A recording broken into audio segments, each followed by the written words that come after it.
তাড়াতাড়ি চলো। Yes sir. 1 minute. তুমি কে? স্যার আমার নাম রিয়া, আজ আমি আপনার ড্রাইভার। তুমি মানে মানে আমি তো গোপালকে কাজ থেকে তাড়িয়ে দিইনি, আর নাও কাজ ছেড়ে দিয়েছে, তাহলে তুমি এখানে কি করছো? আসলে দাদা আজকে আসতে পারবে না, সেজন্যই আমি এসেছি।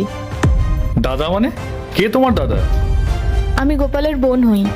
আচ্ছা, কিন্তু গোপাল আসেনি কেন? ও কোথায়? মানে ও আসলে কাল রাতে মায়ের শরীরটা একটু খারাপ হয়েছিল, তো ওই জন্যই মাকে নিয়ে হসপিটালে গেছে, সেই জন্যই আর আসতে পারিনি, তাই আমি আসলাম। কিন্তু ও তো আমাকে জানাতে পারতো, কিছু বলেনি কেন? আসলে মাকে নিয়ে খুব ব্যস্ত তো, তাই হয়তো তাড়াহুড়োয় জানাতে পারিনি। আচ্ছা, এখন কেমন আছেন উনি? হসপিটালেই অ্যাডমিট আছে, ডক্টর দেখছেন।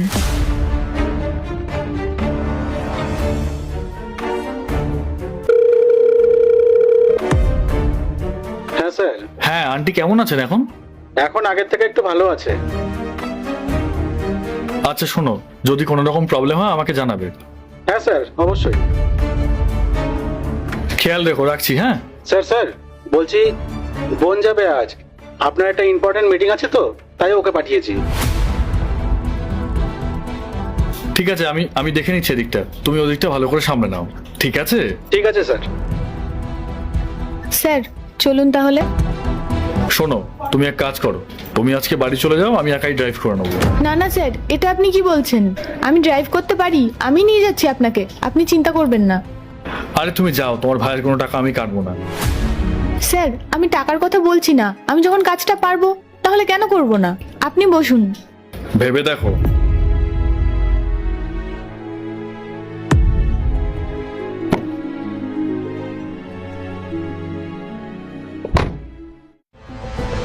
স্যার আসলে আপনি আপনার ওয়ালেটটা গাড়িতেই ফেলে গেছিলেন। হ্যাঁ তাই তো, একদম খেয়াল ছিল না। Thank you.